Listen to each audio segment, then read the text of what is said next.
नमस्कार मंडळी, कसे आहात? तर मी सुप्रिया, तुमचं आपल्या न्यू ब्लॉगवरती स्वागत आहे. तर मंडळी, मी आता चालली आहे ग्रोसरी स्टोअरला. मला दही आणि दूध घ्यायचं होतं, कारण मला आज होममेड श्रीखंड आणि पनीर बनवायचं आहे. तर आता लक्झेंबर्गमध्ये श्रीखंड आणि पनीर ही गोष्ट काय असते या लोकांना अजूनसुद्धा माहीत नाही आहे.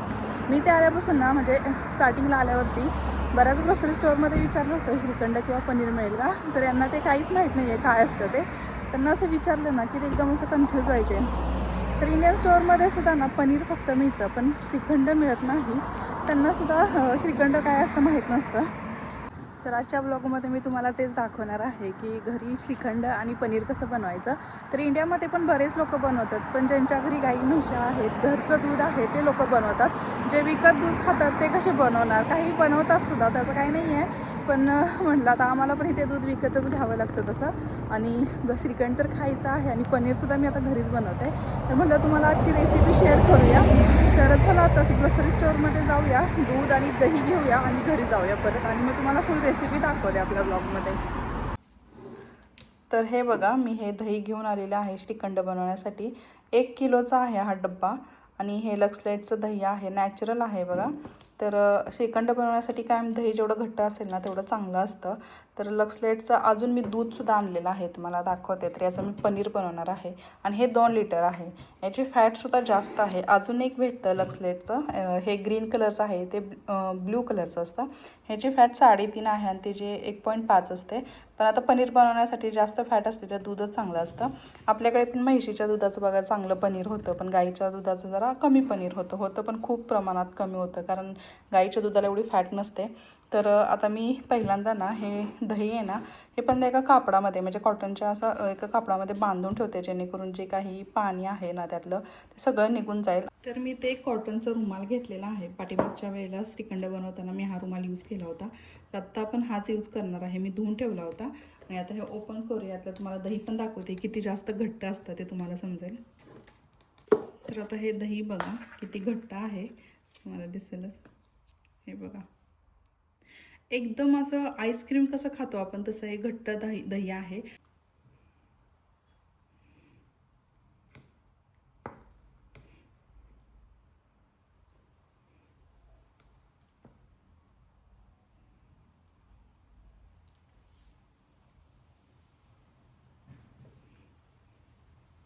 तर हे बघा, मी आता एवढं घेतलेलं आहे आणि आता हे चांगलं असं घट्ट बांधून ठेवायचं. हे बघा, पाणी निघतं आत्तापासून याच्यामध्ये.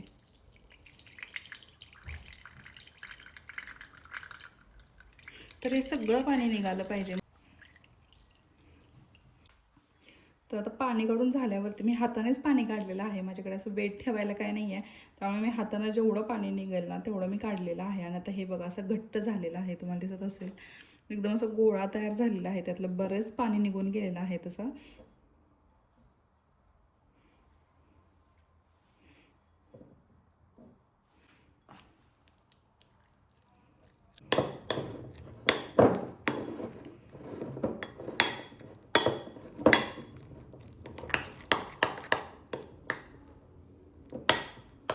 आता मी श्रीखंडसाठी ना इथे साखर अशी बारीक करून घेतलेली आहे बघा.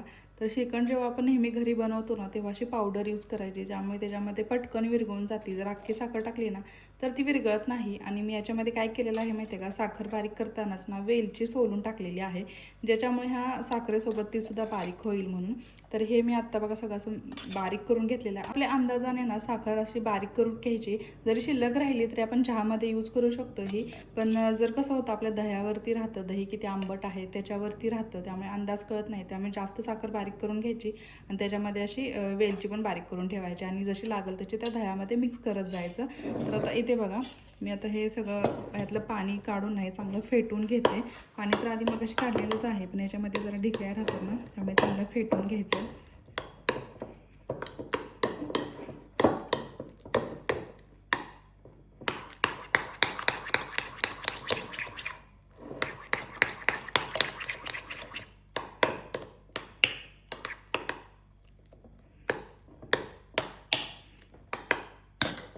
तर आता हे बघा एकदम असं क्रीमी टाईप झालेलं आहे आणि याच्यामधले सगळे आता गाठी पूर्ण अशा मी बारीक करून घेतलेल्या आहेत, चांगले फेटून त्यामुळे आता काही गाठी वगैरे दिसत नाही. अजून साखर टाकल्यानंतर ना आपण मिक्स करणार आहोत ना, त्यावेळेला पण जर काही एखादी दुसरी शिल्लक असेल तर ती सुद्धा अशी ह्याच्यामध्ये मिक्स होऊन जाईल.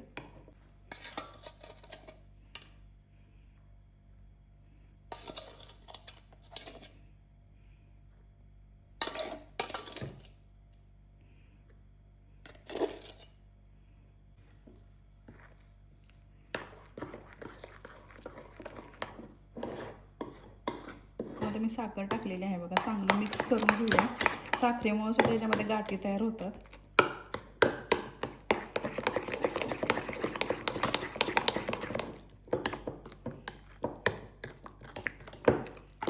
तर मी आता ह्याच्यामध्ये अजून साखर टाकलेली आहे, मला थोडीशी कमी पडली. बहुतेक माझा अंदाज बरोबर लागला, कारण मी जेवढी बारीक केली होती ना ती सगळी याच्यामध्ये एकदम परफेक्ट झालेली आहे.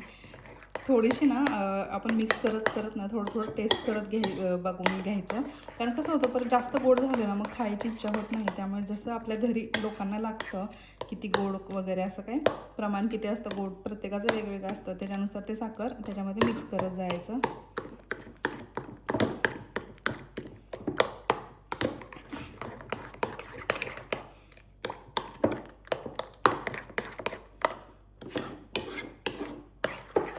सगळं चांगलं असं मिक्स झालेलं आहे बघा.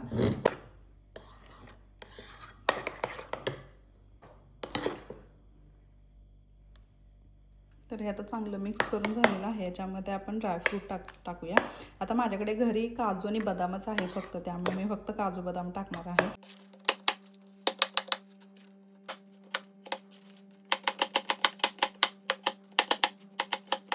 तर हे बघा एवढ्या साईजमध्ये हे कट करून घ्यायचे ड्रायफ्रूट आणि आता हे ना आपण श्रीखंडामध्ये मिक्स करूया.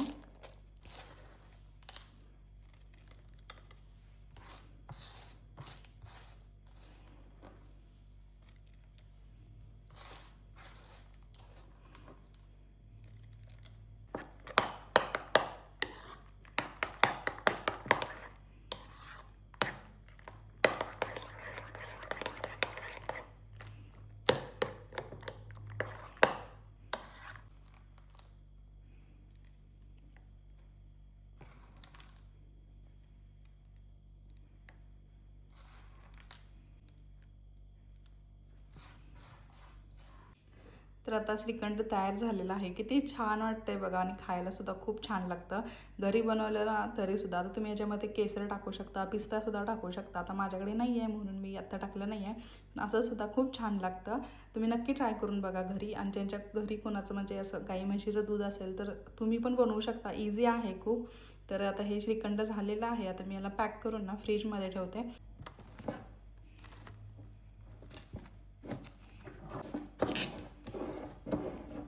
तर मी आता असं छान असं पॅक केलेलं आहे बघायला. आता मी पनीर बनवण्यासाठी ना असं एक मोठं भांडं घेतलेलं आहे, ज्याच्यामध्ये 2 लिटर दूध इझिली बसू शकतं असं मोठं भांडं घ्यायचं आहे. तर आता मी याच्यामध्ये दूध ओतून घेते सगळं.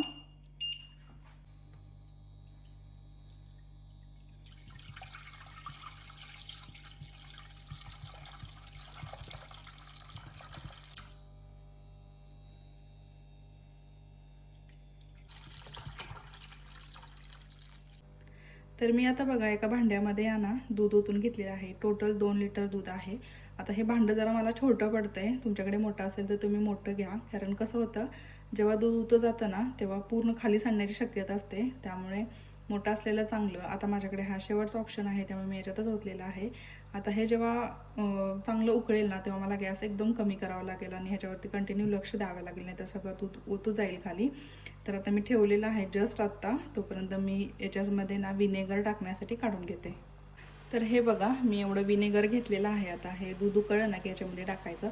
आता 2 लिटरसाठी ना मी एवढं बघा घेतलेलं आहे, जवळजवळ 4 टेबलस्पून असेल. आता 2 लिटर दूध म्हटल्यावरती एवढं तर पाहिजेच याच्यासाठी. तर आता दूध उकळूया आणि नंतर याच्यामध्ये मग टाकूया. आता इथे बघा दूध उकळलेलं आहे आणि मी जरा गॅस बंद करून घेते आणि विनेगर टाकून घेते याच्यामध्ये. दूध नेहमी उकळल्यानंतरच विनेगर टाकायचं, आधी टाकायचं नाही. हे बघा थोडं थोडं तयार व्हायला लागलेलं आहे. आता हे बघा सगळं असं तयार झालेलं आहे. आता ह्याला ना एक कापडामध्ये सोडून ना चांगलं असं बांधून ठेवायचं कॉटनच्या कापडामध्ये, म्हणजे त्याची अशी वडी तयार होते. तर आता मी हे सगळं पाणी काढून घेते याच्यातलं बघा. तर आता मी यातलं सगळं पाणी काढून घेतलेलं आहे आणि हे बघा आपलं पनीर तयार झालेलं आहे. आता हे ना चांगलं बांधून ठेवायचं घट्ट, म्हणजे याची चांगली वडी तयार होईल. आता याच्यावरती ना एखादं असं जाड असं काहीतरी वेट ठेवू शकतो आपण, त्याच्यामुळे यातलं सगळं पाणी निघून जातं आणि छान अशी आपली वडी तयार होते. तर माझ्याकडे आता वेट काही नाही आहे ठेवायला, त्यामुळे मी असं जरा व्यवस्थित त्याच्यावरती थोडंसं प्रेस करून ना त्यातलं जेवढं पाणी निघेल ना तेवढं काढण्याचा प्रयत्न करते. आजच्या व्लॉगमध्ये मला घरी पनीर आणि श्रीखंड कसं बनवायचं जी रेसिपी सांगितलेली आहे. होप सो तुम्हाला हा व्लॉग आवडला असेल. तुम्ही ही अशी रेसिपी घरी नक्की ट्राय करून बघा. नक्की येते, कुणालाही जमणार नाही असं नाही, खूप इझी रेसिपी आहेत. तर होप सो तुम्हाला ह्या आवडल्या असतील रेसिपी आजच्या आपल्या. तर प्लीज मला कमेंट करून सांगा कशा वाटल्या आणि भेटू लवकरच अशाच एका न्यू व्लॉगमध्ये. तोपर्यंत बाय.